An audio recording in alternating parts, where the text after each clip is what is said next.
The Phantom Stranger number 4, written by Dan DiDio and J.M. DeMatteis, art by Brent Anderson. So, pretty much start of a new arc, and or just not connected to the last issue. We see Phantom Stranger as his human persona Philip is out shopping with his wife. And his wife is like, go on, try on these clothes. I've got a bunch of hats for you, though I know you're not much of a hat person. And he's just like, I'd really rather just be home. Maybe, I really don't want to be here, and we've already been here for an hour. And she's like, well, then just try on the clothes and it won't be an issue. And he's like, yeah, I also don't trust the sitter that we chose for our kids. His name is Chris, I believe. And he's like, yeah, I just don't trust him. And he's like, well, then call him. Call him and see how he's doing. And they call him up, and kids are like wrestling with each other. And apparently they're watching some old classic horror movie. And Philip is like, could you maybe not let them do that? And Chris just like hangs up and says like, oh, okay, no, that's fine. It's cool. Whatever. I'm totally fine. So the wife is like, all right, you've heard them. They're fine. Just try on the clothes and then we can go. And she tries to like bribe him with sex. She just keeps on saying like, oh, and if you do that, I'll make sure your reward is extra good tonight. And he's just like, how good were you talking? And he's like, this is a PG-13 comic book. And so she starts to push him into the changing room. And as he gets in through the door, he looks over and sees a woman with a dog, the same breed of dog that he saw in his vision, I think last issue. And the dog is just staring at him. And he's like, okay. So he goes into the changing room. And as he gets in there and the door locks, the entire changing room just starts like falling apart. It's just space, empty space all around it.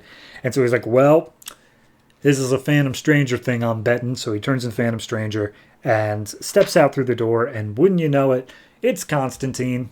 Constantine has summoned him to the House of Mystery by sacrificing a goat, and he's like, hey, glad to have you here.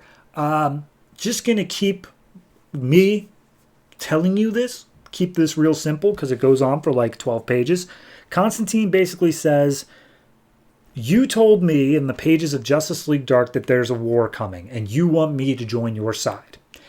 However, I think that it's better that the Phantom Stranger joins the Justice League Dark, and all the whole team is there, save for the people who are missing from the current arc. So we've got Xanadu, Black Orchid, Deadman, Constantine, and Frankenstein. And basically Phantom Stranger's like, no, I am my own thing. I'm a loner. I don't want to join your stupid team.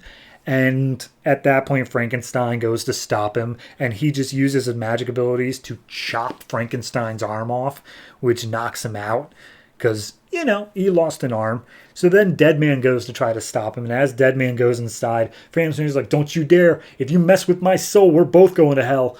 And then Deadman gets out of him, and he's like, oh my God, I felt so pure, but also so dirty in there. What in the hell is going on with your soul? And then Constantine's like, all right, fair enough. Maybe I can't stop you from leaving, but I do have something you want. And he holds up one of Phantom Stranger's silver coins.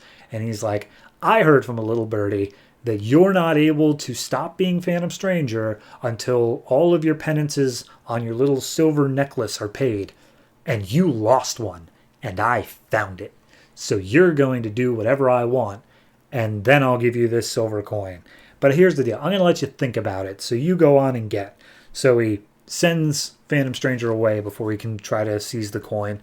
And the Justice League Dark is left over like, okay, so he didn't quite join, but we've got his attention. And you can't ignore us forever now.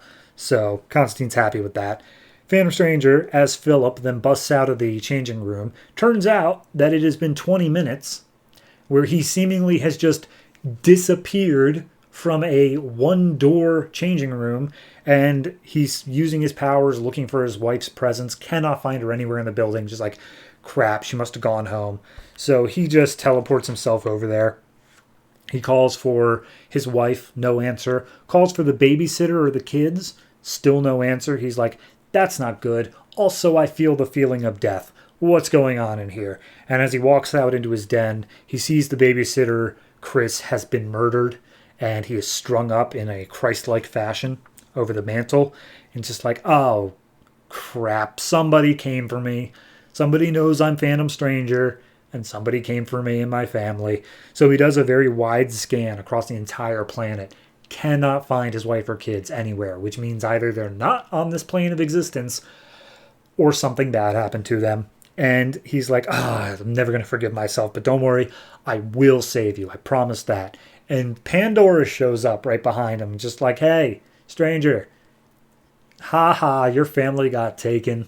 And he's just like, you want to go, Pandora? I'm not in the mood. And she's like, no, sorry, I really, really hate you, but I didn't do this. I promise you that was not me.